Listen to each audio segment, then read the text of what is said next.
Olá pessoal, estamos aqui com mais um encontro legal e é um prazer hoje, eu tenho uma pessoa assim super especial, que é a Lara Mesquita. Ela é doutora em ciência política e ela é pesquisadora da CEPESP aqui na FGV e ela gentilmente, a meu pedido, veio conversar com a gente, explicar, falasse um pouco sobre financiamento eleitoral e outros tipos de financiamento público para partidos. Lara, muito obrigada por tua disponibilidade. E tudo que você puder conversar com a gente, eu sei que você fez um trabalho lindo com a Fundação Brava, eu vi o trabalho. Fique à vontade, então eu quero te agradecer primeiramente. Como você sabe, eu estou num partido que eu até contei para você, que nós a princípio somos contra o financiamento público de partidos, a gente acha que os partidos têm que ser mantidos por filiados e as eleições também.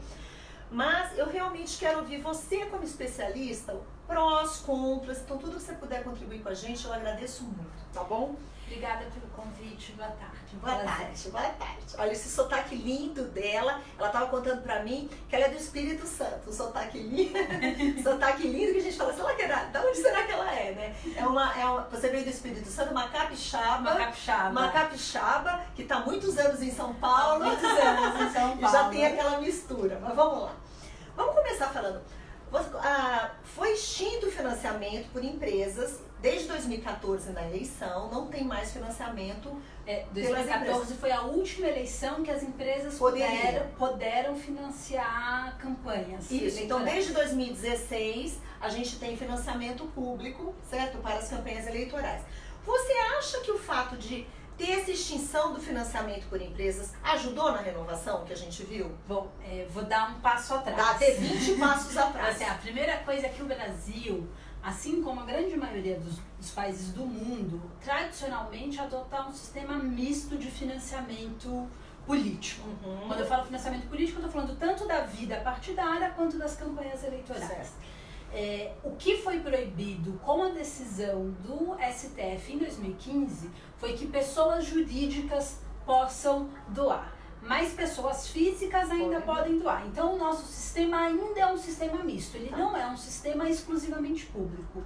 E é bom a gente saber que quase nenhum país do mundo adota um sistema exclusivamente público.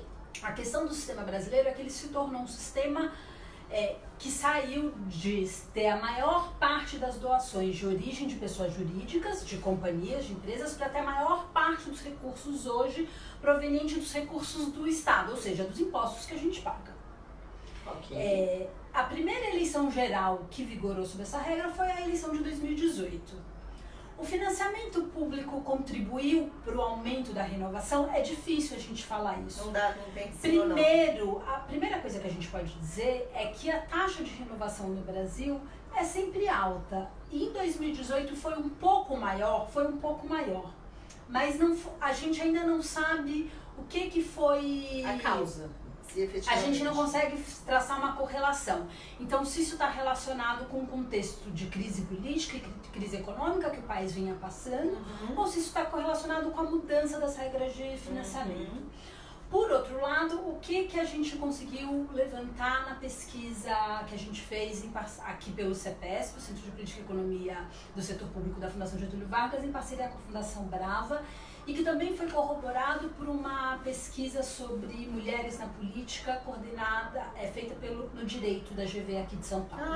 Essa foi a que a gente estava junto, lá no Pinheiro, né? Isso, coordenada pela Catarina e pela Luciana, elas apresentaram os primeiros resultados preliminares dessa pesquisa. As duas pesquisas chegam em lugares muito parecidos, que diminuiu a diferença entre os recursos dos candidatos, homens brancos, entre 30 e 55 anos, que são quem mais recebe recursos, e os candidatos com outros perfis, sejam mulheres, sejam negros, sejam menos escolarizados, sejam mais jovens. Diminuiu a diferença.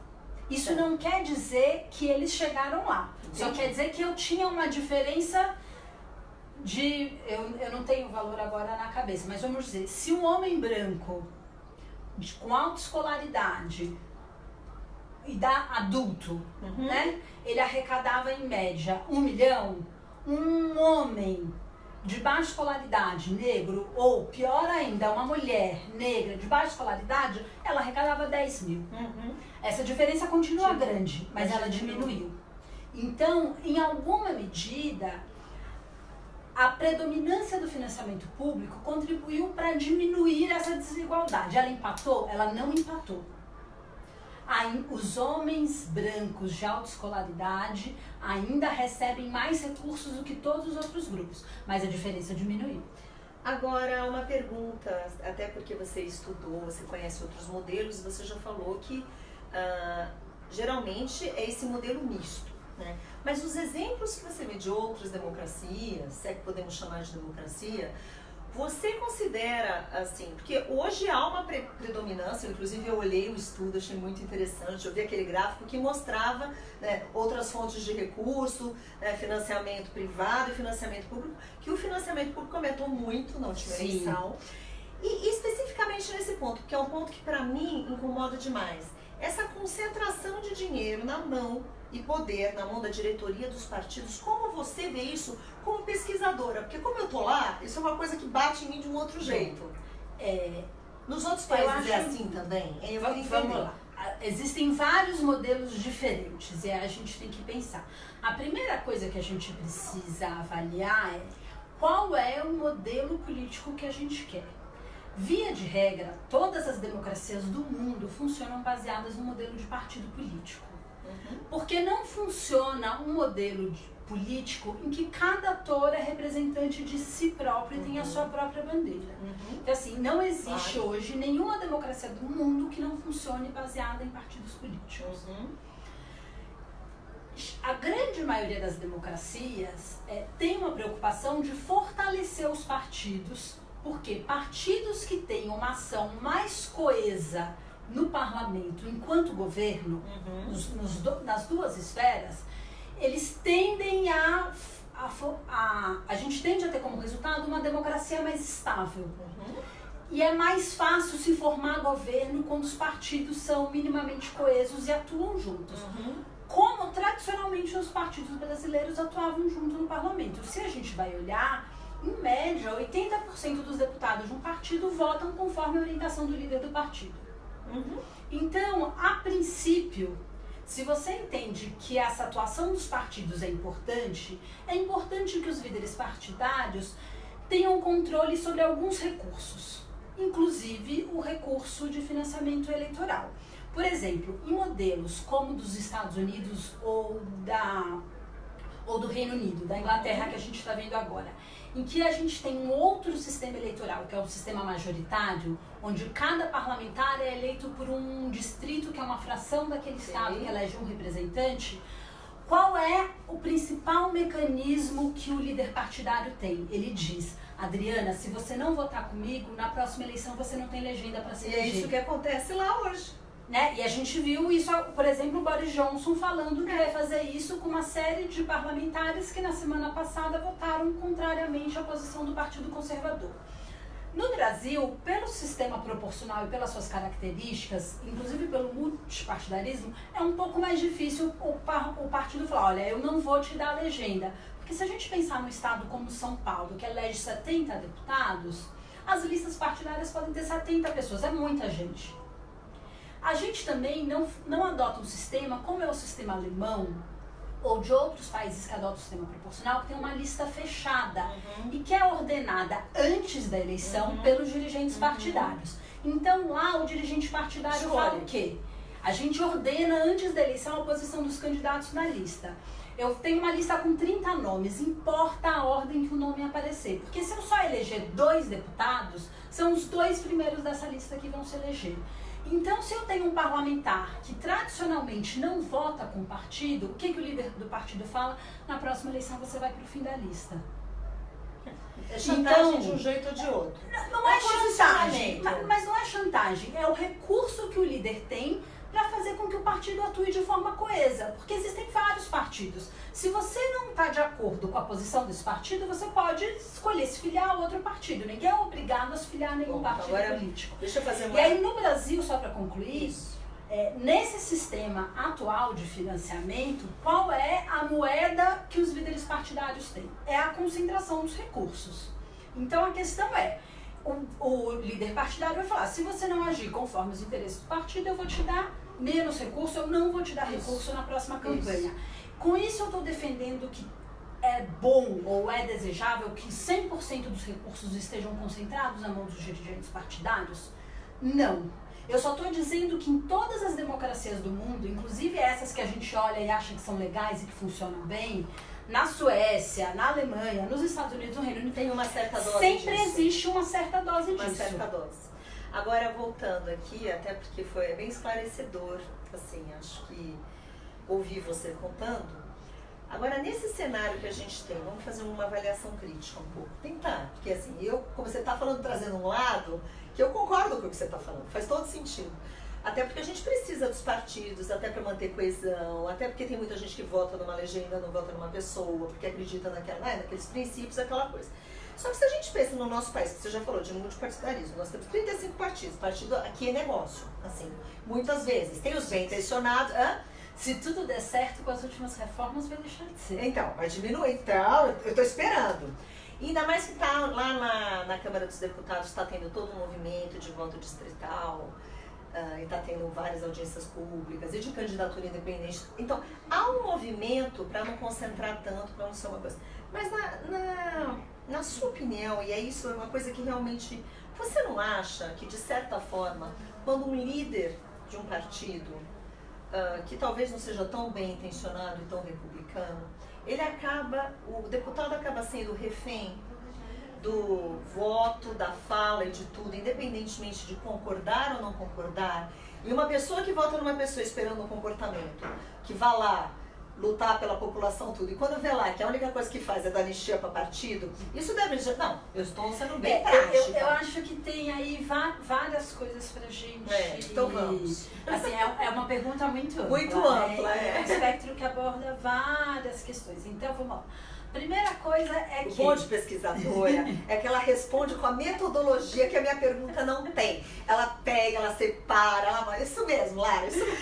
a primeira coisa é que a gente gosta muito de ver de forma muito pejorativa o Congresso e a atuação da política e dos parlamentares. E eu sempre falo que no Brasil, pelo menos no que diz respeito ao funcionamento do sistema político, do sistema eleitoral e da quantidade de partidos, os nossos parlamentares são melhores do que a gente imagina. Em 1900... Quais são esses critérios? Não, mas vamos lá. Quando foram aprovadas a lei das eleições e a lei dos partidos políticos, foi criada uma cláusula de desempenho, uma cláusula de barreira, que dizia que só ia ter acesso aos recursos públicos os partidos que tivessem pelo menos 5% dos votos nacionais. Sim. E a legislação lá atrás falava em 5% dos votos nacionais. E tinha uma previsão de longo prazo para essa lei entrar em vigor, para os partidos poderem se organizar. Por quê? Porque todo mundo sabe que se você conjugar o acesso ao recurso público sem nenhuma barreira, vira um negócio abrir um partido. Os políticos sabiam disso. O Supremo Tribunal Federal primeiro considerou essa lei inconstitucional. Depois, o TSE, junto com o Supremo, tomaram uma série de medidas de interpretação da legislação, como, por exemplo, a interpretação de que a legislação não vedava que um parlamentar, quando mudasse de um partido para o outro, levasse o recurso junto consigo. E quando os parlamentares aprovaram uma lei dizendo explicitamente que não levava, o Supremo foi lá e falou, não, mas se for para um partido novo que ainda não existe, leva consigo o tempo de TV, o acesso ao fundo partidário e a todos os recursos públicos. Esses são incentivos que facilitam a criação de novos partidos. Então não dá para pôr a culpa toda nos políticos. Tendo em vista o caos que se tornou o sistema partidário brasileiro, o que aconteceu nos últimos anos? Duas mudanças na legislação muito importantes foram aprovadas. A primeira é o fim das coligações, que é um instrumento que aumenta a fragmentação no Congresso. O que significa aumentar a fragmentação? Aumenta o número de partidos que consegue eleger pelo menos um representante. A segunda mudança na lei que foi aprovada foi uma cláusula que diz que os partidos precisam ter um desempenho eleitoral mínimo para acessar os recursos públicos. É a história dos estados. É a história de ter...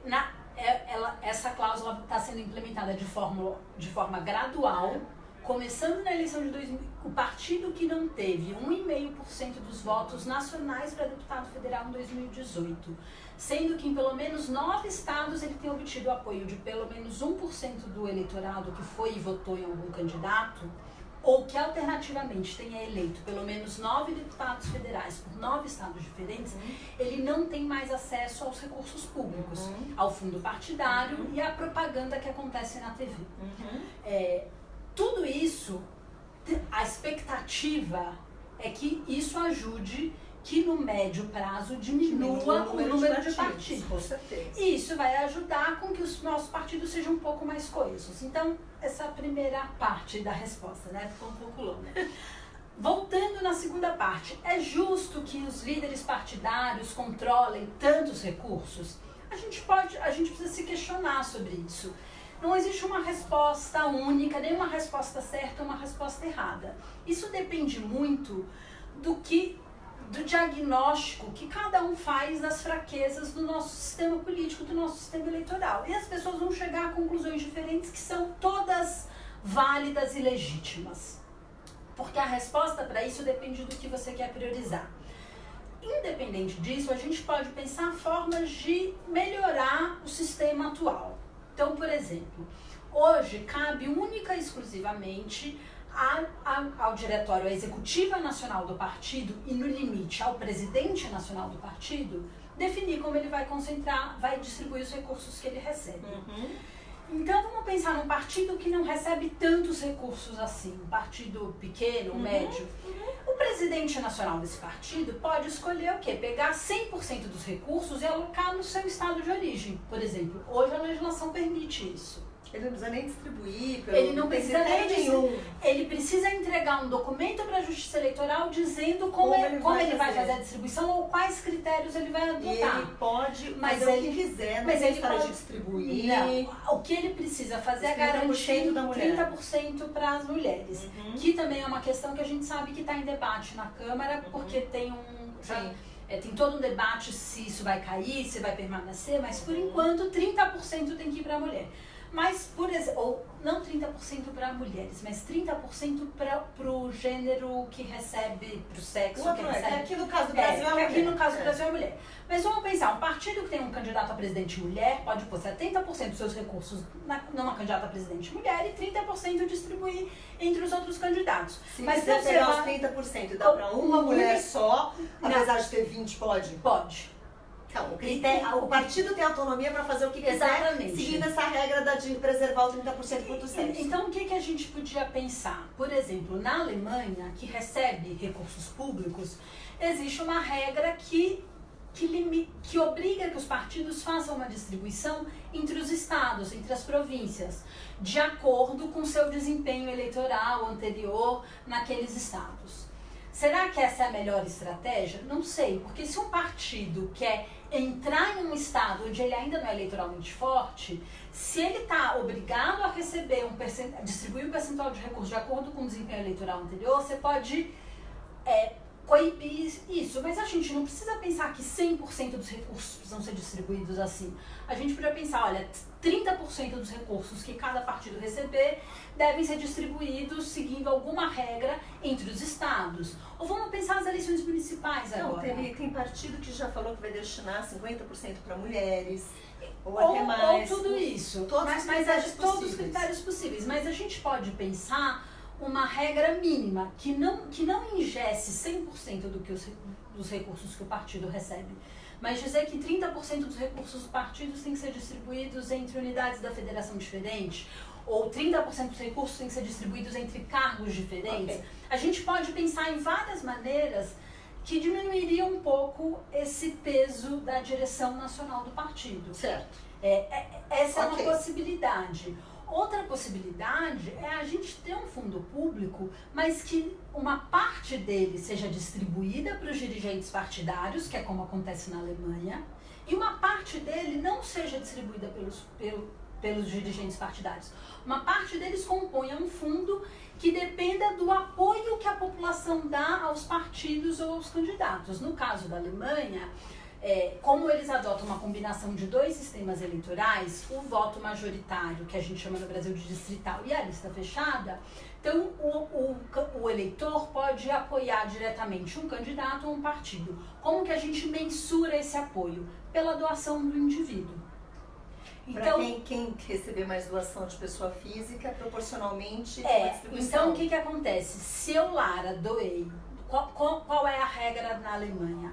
É que 30% do valor de uma doação, estabelecido um determinado teto, claro, porque não pode ser, eu doei 1.000 euros, né? Mas 30% do valor de uma doação tem um fundo público que vai complementar. Esse é o que a gente chama de sistema de matching. Então, se eu, Lara, doei R$10 para a candidata Adriana, você vai receber 30% disso. Quer dizer, você vai receber mais R$3 de um fundo público para complementar essa doação. Porque daí é uma maneira de você acompanhar a vontade da população e o apoio da população, você complementa. Isso, e isso pode ser tanto para os candidatos quanto para os partidos. Eu posso querer doar para candidato, eu posso escolher o partido da minha preferência. Eu escolhi o partido da camisa azul. E essa proporção na Alemanha qual é? Você lembra? Essa proporção é 30%. 30% então, é como se fosse o público, esse que vai do matching. Isso.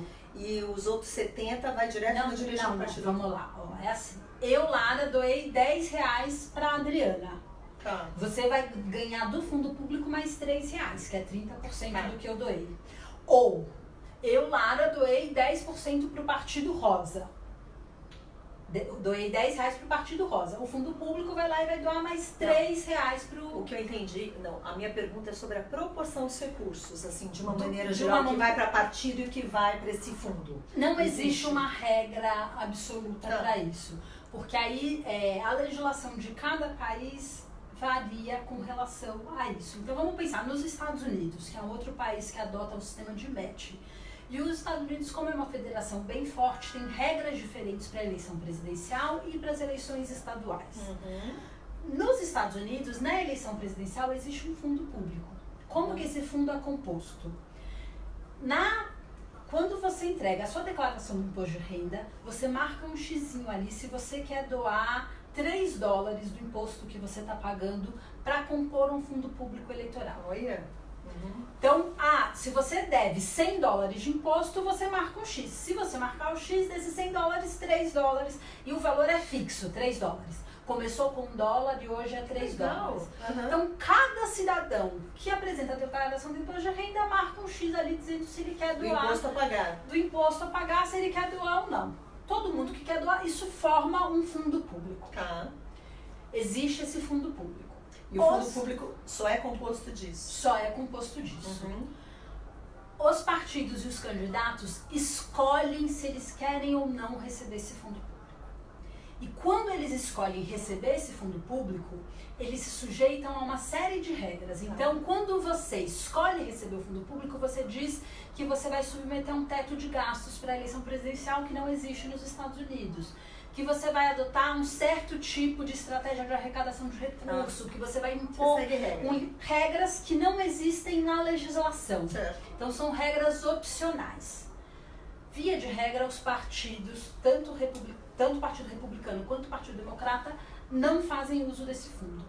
Não fazem. Não fazem, porque eles não querem se submeter a essas regras. Eles não querem se submeter a esse teto de campanha, eles não querem ter que... Eles conseguem arrecadar mais dinheiro com as empresas e nos Estados Unidos tem todos os sistemas dos PACs, os Super PACs e as doações individuais do que com o fundo público. E no caso de candidatura independente, eles entram por ali também? Também podem fazer uso desse fundo público, é uma escolha. Bom, o estado de Nova York também adota um sistema de matching, que é muito interessante.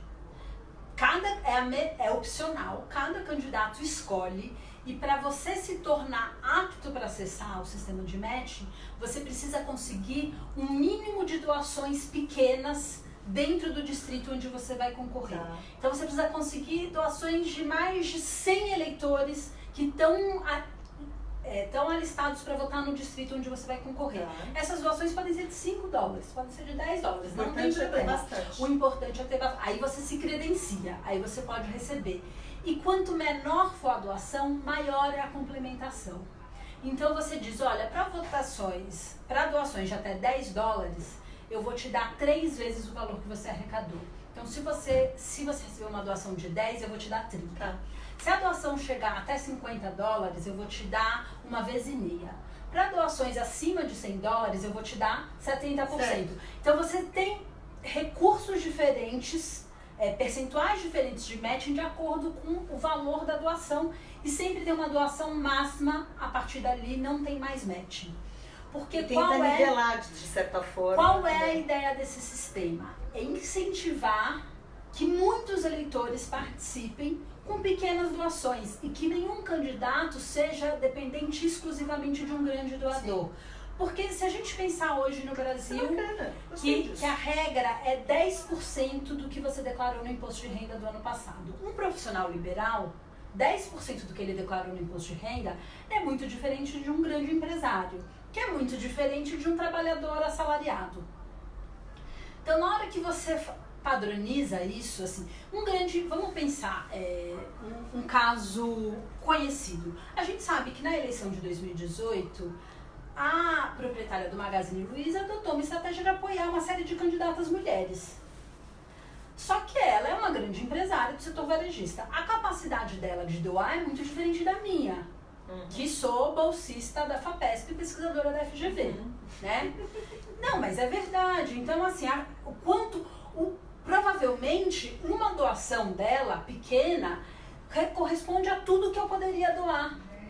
E é isso mesmo. Então, isso faz com que, mesmo proibindo que empresas doem, ou o caso do Jorge Paulo Lema, e a gente tem várias pessoas que estão imbuídas de um espírito cívico. Eu não estou criticando, não, assim, estou falando que são pessoas que estão imbuídas de um espírito cívico, que pesquisaram muito bons candidatos, que estão apoiando com uma causa nobre. Só que ainda existe um desnivelamento muito grande na sociedade, porque essas pessoas podem doar muito diferente do dono da padaria da esquina, ou do profissional, ou do assalariado.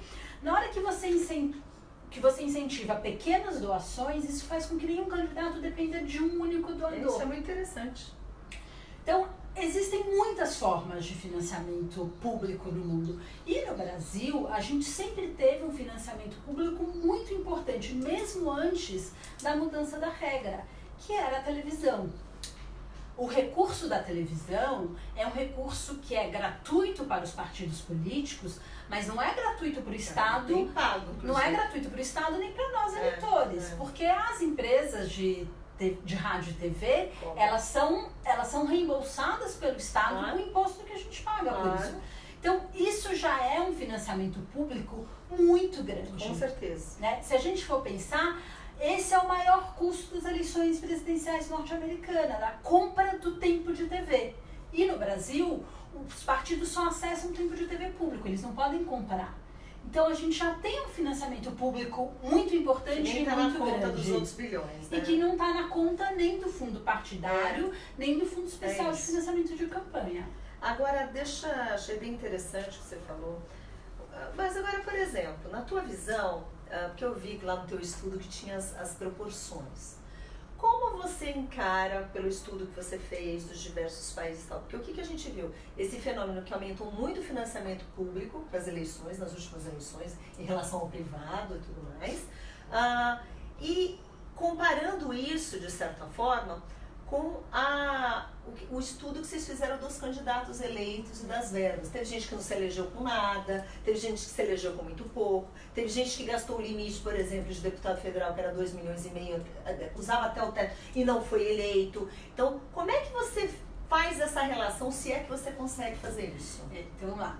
Para começar, o estudo não é meu, eu sou parte de uma equipe grande. Bom, eu sei, mas eu vi, que eu não sei o nome dele. Fala o nome deles, então, o estudo sobre o poder do dinheiro nas campanhas eleitorais foi coordenado pelo professor Jorge Avelino, que é professor aqui do curso de Administração Pública e Governo da FGV. Sim. E teve a participação de uma série de outros pesquisadores, o professor Ciro Piderman, o professor Jonathan Phillips, a professora Natália Salgado Bueno, eu e A gente Vários contou com outros uma série de assistentes de ajuda pesquisa também. e a consultoria do professor Diogo Reis, que é um especialista em direito O eleitoral. estudo é lindo, gente. Está disponível, Está disponível no site do CEPESP para o acesso, tanto o relatório completo como um sumário executivo. Não, Quem eu quiser recomendo. primeiro ler o sumário executivo e a partir daí para o relatório completo com mais de 100 páginas, é uma estratégia. É super didático, tem vários gráficos, tem uma parte... É muito interessante. E a gente fez, junto com o Brasil, uma série de vídeos apresentando um pouco o estudo que estão disponíveis no canal deles do YouTube, que também é legal, às vezes as pessoas preferem ver o vídeo a ler o estudo, então fica essa dica também. Pronto, então vai lá, o estudo Então, de vamos lá. vocês. Esse Então, estudo... eu vou falar como o político fala. Então, na sua pessoa, Lara, eu cumprimento todos os outros. Então fale do seu estudo, que é de todos os outros também. O que a gente fez nesse estudo, né? A primeira coisa que a gente identificou foi que o valor do fundo foi pensado como um valor para suprir a arrecadação privada de campanha. Então, essa é uma primeira coisa muito importante para a gente pensar, assim. A democracia tem um custo. Tem. E se a sociedade brasileira fez a escolha de não querer que empresas doem, porque acha que isso acaba acarretando em corrupção, tudo bem, essa é uma escolha legítima. É uma escolha legítima e válida, faz parte. Se você for me perguntar, como é na Alemanha? Na Alemanha as empresas doam e não tem limite de doação. E não tem muita acusação de escândalo de corrupção lá. Como é nos Estados Unidos? Nos Estados Unidos as empresas não podem doar diretamente, elas doam via os PACs e Super PACs. E a coisa é mais nebulosa com relação a essa relação empresa Na Alemanha tem política. lobby regulamentado, que nem tem nos Estados Unidos? Você sabe responder? Não sei responder essa Então, beleza, pergunta. eu também não sei. Mas uma coisa engraçada é que na Alemanha não tem limite. É interessante isso. Né? Então, assim, existem muitos modelos que funcionam de maneira diferente de acordo com uma série de características de cada país. Para mim, qual é o nosso principal problema quando a gente fala em fundo público? Duas coisas. Nós somos um país pobre, que vive com muita desigualdade. Então, a democracia tem um custo? Tem um custo. Eu acho que na hora que a nossa sociedade optou por excluir as doações de empresas, ela está optando por assumir uma parte desse custo. Qual parte desse custo? Não sei, a gente precisa consultar a sociedade para saber o quanto a gente está disposto. Eu sempre brinco com isso, que as pessoas vão ser mais ou menos favoráveis dependendo de como você perguntar. Se você falar assim, uma série de escândalos de corrupção envolvendo empresas que doam recursos para campanhas eleitorais, você é a favor ou contra a doação de empresas? Você contra. Mas se eu falar, eu vou retirar recursos da educação e da saúde para financiar campanhas eleitorais, você é a favor ou contra? Vai ser a favor. Então, eu pessoalmente sou a favor. Então, só estou dizendo assim, não existe um modelo único, uma resposta única, e também a resposta provavelmente vai variada conforme seja essa maneira que você vai usar, as regras que você vai adotar para distribuir o fundo. Essa é uma parte. A outra parte é ter um valor máximo que se pode gastar por campanha. O que é um valor razoável? Eu adorei essa parte. Qual é, e isso é muito importante, qual é o valor que a gente acha razoável que custe no máximo a campanha de deputado federal, de deputado estadual, de prefeito, de vereador? Mas você sabe como é que esses valores foram estipulados? Porque aquilo ali é uma caixinha de sei lá o quê. Eles foram estipulados... Não, 70 milhões a campanha de um presidente, acho que 21 milhões de um governador. 2,5 milhões de deputado federal. O que eu posso te dizer? 2,5 milhões eram as campanhas mais caras. Então, tem um ou outro deputado federal que gastavam mais do que 2 milhões mesmo, mas fora da regra. Na média, as campanhas mais caras estavam batendo aí. Então, esse teto era um falso teto. Era um teto que poucos candidatos atingiam. Mas, por outro lado, agora tem uma proposta sobre tetos para as eleições de prefeitos. E, por exemplo, os advogados eleitorais estão reclamando, porque eles estão dizendo, olha quanto custa o honorário de um advogado. Você não vai, um candidato a prefeito de uma cidade pequena não vai ter recurso para pagar advogado. Qual é o teto? Que eu não sei. Eu não me lembro, agora tem uma proposta, se não me engano, uma cidade até 20 mil eleitores deve ser algo como 100 mil reais. Para mim parece razoável, mas quando eu fui conversar com alguns advogados eleitorais, eles falaram, olha, o honorário de um advogado está regulamentado pela OAB, ele não pode cobrar menos que aquilo. Então, o corporativismo dos advogados. E aí o que a Câmara dos Deputados acabou de aprovar na semana passada? que o recurso para honorário de advogado não entra no teto de campanha. Não é computado para o teto de gastos de campanha, nem de advogados, nem de contadores. Isso ainda vai passar pelo Senado, mas acabou de ser aprovado. Então, assim, a gente tem uma série de debates para fazer com relação a isso. Por que, né, assim, entram as doações inestimáveis? Ou seja, se você é um candidato a prefeito e os seus amigos falam assim, pode usar o meu carro ou pode usar uma casa que eu tenho vazia para ser seu comitê de campanha, isso conta. Mas o honorário gasto com advogado não. E aí, o honorário gasto como advogado não abre uma porta para ser um caixa 2 de campanha e para você pagar outros gastos que você não quer declarar via o recurso que você vai pagar para advogado, que agora ele é ilimitado? Então, assim, não existe uma fórmula fácil para isso. O que a gente sabe? Que sem uma efetiva fiscalização e sem uma efetiva punição de quem não cumpre as regras, não tem legislação, não tem modelo que produza um sistema perfeito. Não. E aí, quando eu falo sobre efetiva fiscalização e efetiva punição, a gente tem que pensar em duas coisas. Primeiro que não dá para o TSE pegar 100% das contas e simplesmente bater, gasto, nota fiscal comprova o gasto e não tem nenhuma fração desses casos que ele sorteia para fazer uma auditoria, para ir lá para ver se a gráfica existe, para ver se aquele posto de gasolina existe, se é compatível. Você sabe que eles foram bem rigorosos nessa última, mas eu concordo, você está falando que lá no lugar não basta você simplesmente bater nota fiscal com gasto.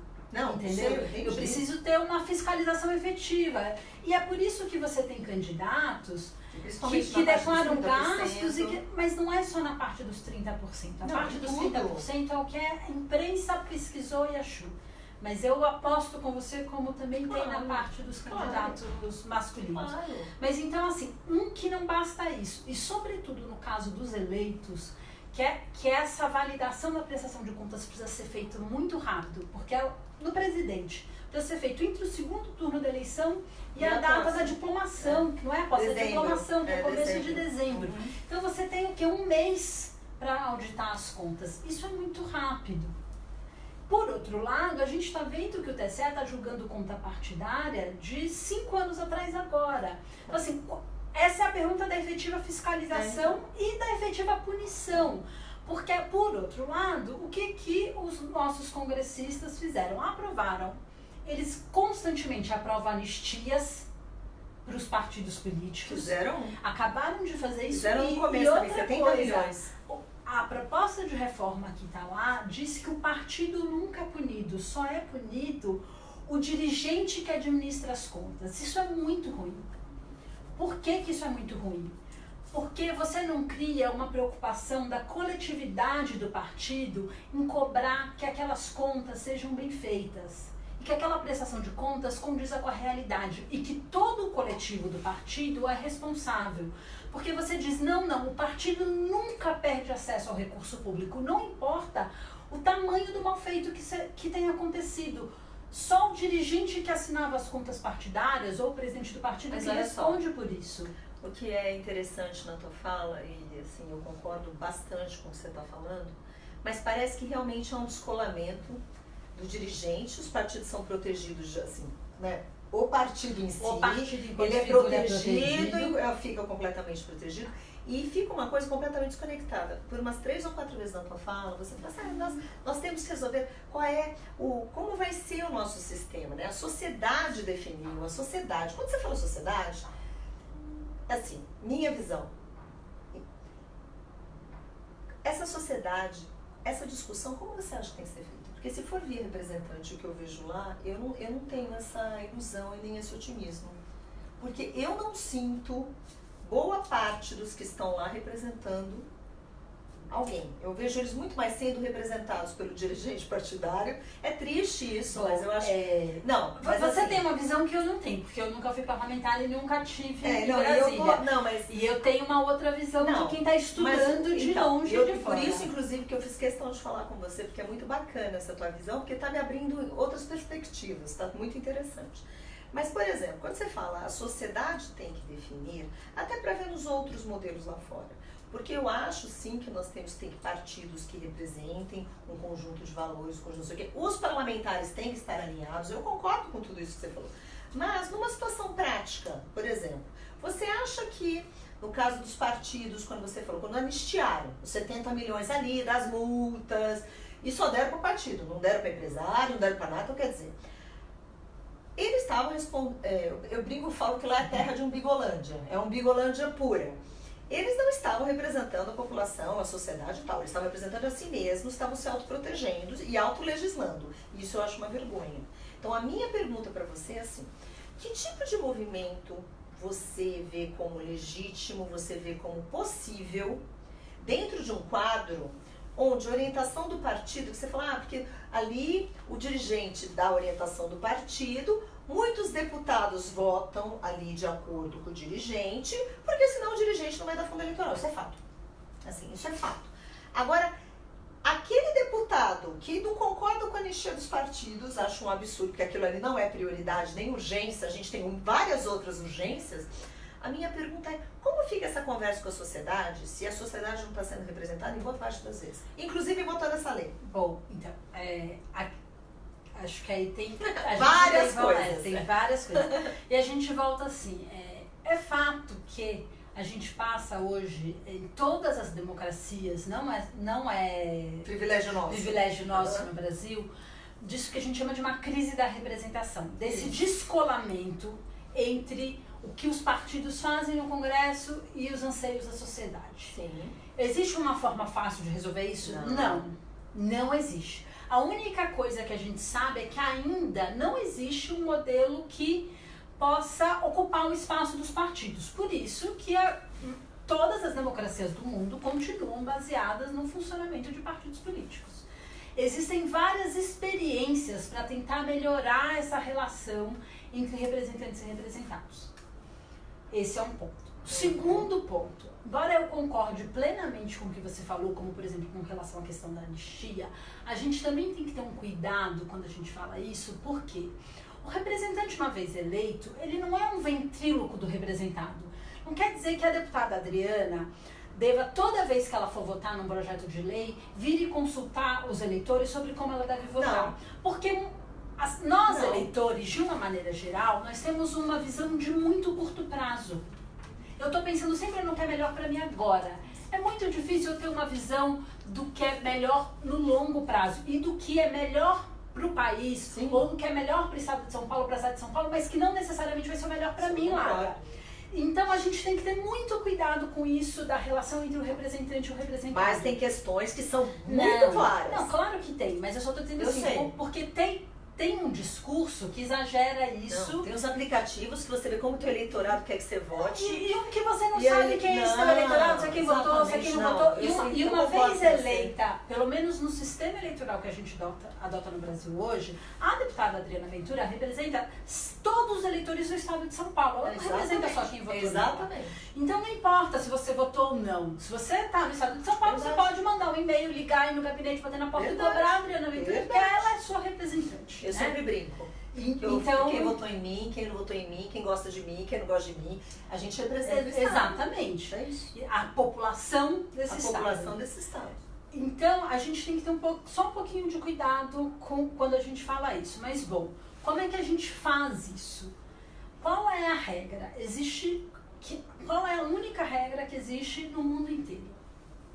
É a punição na eleição seguinte. Eu votei num deputado, ele foi lá no Congresso, anistiou os partidos, e eu acho que isso é muito grave. Não vota nele. Na próxima eleição eu não vou votar nele. Não existe em nenhuma democracia do mundo um sistema que não seja esse. E aí o que a gente pode falar é, olha, a Câmara dos Deputados, com todos os defeitos que possa ter, ela é extremamente transparente. Então você chega lá no site, se você buscar votação reforma política, você vai achar a lei, vai achar como cada deputado votou. Quando eles querem que isso apareça, senão vota simbólico. Senão vota simbólico, mas quando a votação é nominal, tá lá. E quando a votação é simbólica, você tem a orientação de cada partido, então você consegue saber. Sim. Então, tá tudo bem. Uma coisa que os parlamentares podem fazer, a votação foi simbólica.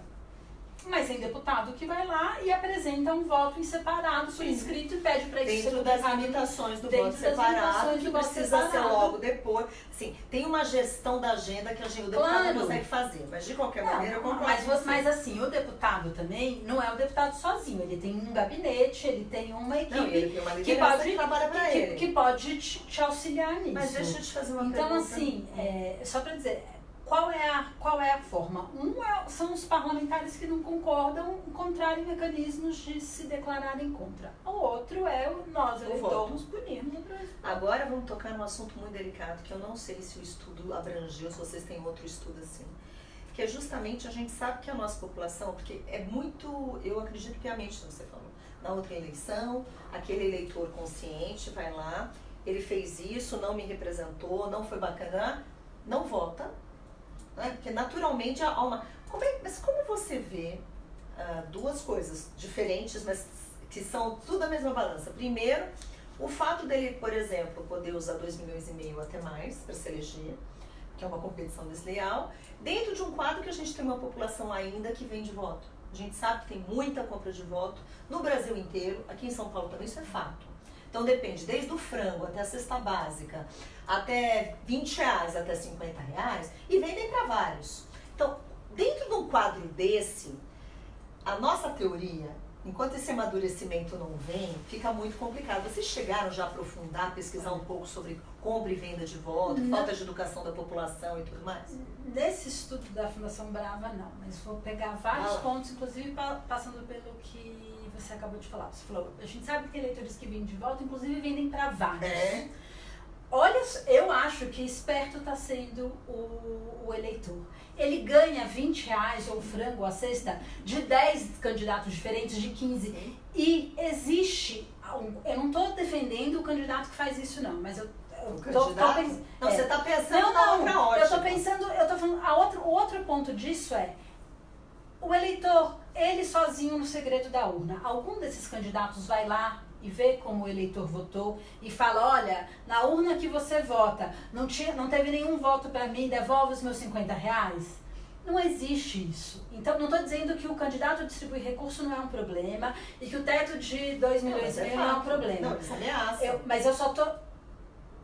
Os casos que eu conheço não tem ameaça. Mas assim, o que eu estou dizendo é só que a gente precisa... Quando um eleitor recebe recurso de vários candidatos, essa coisa da compra... de um candidato é muito pior do que de vários, porque de vários você não tem o controle. Foi uma coisa que me chamou muito a atenção. Mas assim, ainda falta muita pesquisa sobre isso e falta pesquisa sobre o efeito disso na efetiva decisão do eleitor do voto. Então, essa é interessante. Esse é o problema, porque assim, se o eleitor vota do lado do eleitor, do lado do candidato, quem deu os R$50, a Justiça Eleitoral tem que fazer o quê? Tem que fiscalizar, punir, e esse candidato tem que ter o seu registro de candidatura cassado. Perdeu o mandato, ponto. Perdeu o mandato, ponto. Do lado do eleitor, a gente precisa saber como isso está operando. A gente sabe disso hoje? A gente não sabe. Eu tenho uma colega que defendeu o doutorado na Universidade de Northwestern, nos Estados Unidos, e está indo agora para um centro de pesquisa de América Latina, em Oxford, que está estudando isso. Legal! Então, vamos torcer para a tese da Mariana virar um livro logo. Que é justamente a Mariana Borges. Compra de voto? Ela estudou um pouco essa relação de distribuição de recursos por parte de candidatos. Então, assim, vamos torcer para sair logo, se tornar o livro dela, para a gente poder saber, para a gente saber um pouco sobre isso com bases mais científicas e menos no nosso achismo, né? Porque esse é sempre o risco do meu lado como pesquisadora. Eu evito falar muito com base em impressões e quero sempre alguma evidência para suportar. Eu já tive várias evidências práticas na minha campanha, várias. O que eu tô falando. Eu ouvi muito, eu fui em muitas comunidades, minha campanha foi em comunidade. Então, assim, eu brinco, é triste as coisas que a gente ouve. Não estou falando a questão disso que recebem de vários, os que recebem só de um, ou de comunidades que são fechadas com o candidato tal por causa de A, B, C, D. E, assim, sem juízo nenhum de valor. Isso é uma realidade que existe. Existe em São Paulo, existe no interior, existe em outros estados e em outras regiões. Isso é fato. Agora, eu fico muito feliz que tem estudo sobre isso. A questão porque é saber qual é o efeito disso no resultado da eleição. É Do isso. ponto de vista do candidato, a gente sabe, tá errado, a lei proíbe, tem que ser punido, tem que ter o registro de quão candidato efetivo o que acontece lá. Por outro lado, assim, a gente sabe que existe uma correlação entre recurso de campanha e voto. Agora, eu não consigo. O que você não consegue saber? Se recebe mais dinheiro quem? Os doadores, sejam eles antigamente as empresas, hoje as pessoas físicas e os partidos. Quem se avalia que tem mais chance de ganhar ou se o dinheiro é importante para o seu resultado eleitoral. A gente não consegue diferenciar isso ainda. E não é só no Brasil, não. Em vários países do mundo tem essa questão. Não, é muito difícil diferenciar se quem está recebendo recursos já é quem tem mais chance de ganhar. Entendi. Ou se você passa a ter mais chance por causa dos recursos que você tem. O que a gente sabe? Tem muito candidato que gasta muito e que não é eleito. Isso. Tem candidato que gasta pouco e consegue se eleger. Então, assim, é possível fazer uma afirmação nesse sentido? Não. E pode ser que esse recurso seja importante para alguns candidatos e não para outros, porque as pessoas têm capitais diferentes. Para um radialista, talvez o dinheiro importe menos do que para um candidato que tenha outras características. Para o Eduardo Bolsonaro, por exemplo, que teve mais de 1 milhão de votos em São Paulo, o nome Bolsonaro era mais importante do que qualquer recurso. Né? Então, assim, o dinheiro tem peso diferente para candidatos com perfis diferentes. Sim, verdade. Mas mesmo assim a gente não consegue, na média, falar, olha, na média, afirmar alguma coisa. Porque pode ser, qualquer uma das duas relações podem estar associadas. Pode estar recebendo mais dinheiro, quem tem mais chance de ganhar, ou o dinheiro pode estar impulsionando a sua possibilidade de ganhar. Então, eu não posso responder a sua pergunta. Se 2,5 milhões é um teto muito alto, eu não sei, talvez seja, assim. Eu confesso que eu tenho dificuldade de avaliar isso. Você também tem dificuldade de avaliar, por exemplo, esse aumento que teve de 1,6 bi para 3,7, que baixou para 2,5? Como é que você faz essa do fundo especial de financiamento? Como você avaliou isso, esse movimento? Isso é uma coisa que realmente, você como pesquisadora, tem bastante interesse em saber. Ou eu ia voltar só um pouquinho para você. O professor Bruno Speck, que é um professor da USP, que é um alemão, ele sempre fala assim, quando a gente faz o custo médio do voto no Brasil, distribui, né, você soma tudo que foi gasto e divide pela quantidade de eleitores. Sim. O custo médio do voto no Brasil é mais barato do que outras democracias. Então, talvez a gente não esteja gastando tanto. Quando você fala sobre o aumento do Fundo Especial de Financiamento de Campanha, o FEFEC, qual é a minha posição? A minha posição é que, dada a grave crise econômica que o país passa hoje, vamos pensar que tem gente estudando a cura para o câncer que provavelmente não vai poder continuar na universidade a partir desse mês, porque a sua bolsa de estudos de R$ 1.800 foi cortada. Tem menino que ganhou medalha na Olimpíada de Matemática, que recebia R$100 por mês para ir para a escola. Eu vi, né? Então, assim, mas nem todo... Tem o caso dessas pessoas, dos meninos da Olimpíada de Matemática, dos meninos de baixa renda, mas também tem o caso das pesquisas de ponta, das pesquisas que estão descobrindo os efeitos, as consequências e as causas do surto de Zika que o país passou recentemente. As pesquisas que levam o Brasil a ter conhecimento, por exemplo, tudo que se faz no INPE, na Fundação Fiocruz, uma série de instituições de ponta de pesquisa acadêmica brasileira que vão deixar de funcionar por causa da falta de recursos. E isso está acontecendo, não, eu estou falando na área da universidade, da pesquisa acadêmica, porque é a nossa praia. Mas isso está acontecendo em vários setores da sociedade brasileira. O governo brasileiro está falido. Então, assim, nesse contexto, me parece despropositado. Se toda a sociedade tem que fazer uma parcela de sacrifício, eu entendo que também os políticos precisam repensar os seus gastos de campanha. Então, assim, porque esse ano não é campanha presidencial, mas se a gente está cortando 30% de tudo, por que a gente não pode cortar 30% do custo de campanha? Por outro lado, a gente tem que pensar que a eleição municipal é uma eleição muito grande. Assim, eu estou dizendo, se a gente não tivesse num contexto de grave crise política, a eleição municipal são mais de 5 mil municípios. Olha quantos candidatos a gente tem em cada estado, no país como um todo. Se você pegar o recurso que cada partido for receber e fizer uma divisão simples pela quantidade de candidatos que eles vão apresentar a vereador e a prefeito, levando em conta que o candidato a prefeito daquela cidadezinha pequena lá do interior, que nunca recebeu uma transferência do partido, mas ele recebia uma doação do dono do posto de gasolina, do dono da padaria, ele não pode mais. Ou não como empresa. E o que essa pessoa pode doar como pessoa física? 10%. De fato, nas eleições municipais, isso é muito... é mais cruel. É mais cruel. É mais cruel. Então, assim, eu não tô fazendo um julgamento de valor absoluto. Você está mostrando os dois lados. Estou mostrando os dois lados e estou dizendo... Mas o que me parece é que o contexto econômico e de crise econômica do país, nesse momento, é difícil você justificar para a sociedade. Mas do lado da política eu também entendo. Porque é isso, é o cara da cidadezinha lá pequenininha que vai ser prejudicado. Não é o candidato a prefeito de São Paulo, ou do Rio, ou de Belo Horizonte. E a política e a democracia é importante em todos os municípios, por menor que esses municípios sejam, e por menos interessado que os partidos estejam nesses municípios. Agora, deixa eu fazer uma pergunta em relação às mulheres, né? Porque a gente... Eu preciso terminar. É a última pergunta. Desculpa. Não, mas é isso mesmo, é a última pergunta. Porque daí a gente finaliza, porque a gente até estendeu mais do que combinou. Quando a gente vê, você acha que esses 30%, porque está sendo muito discutido também a questão desses 30%, no caso, que no Brasil é destinado para as mulheres e tal. No estudo de vocês, o que vocês puderam identificar? Vocês acham que realmente esse dinheiro fez diferença para a inserção e de qual perfil de mulher? Você conseguiu identificar isso? Fez diferença. Aumentou a quantidade de recursos destinados a candidatas mulheres. Isso com certeza. Isso com certeza. Mas eu tô falando da inserção, e se vocês fizeram uma classificação, porque...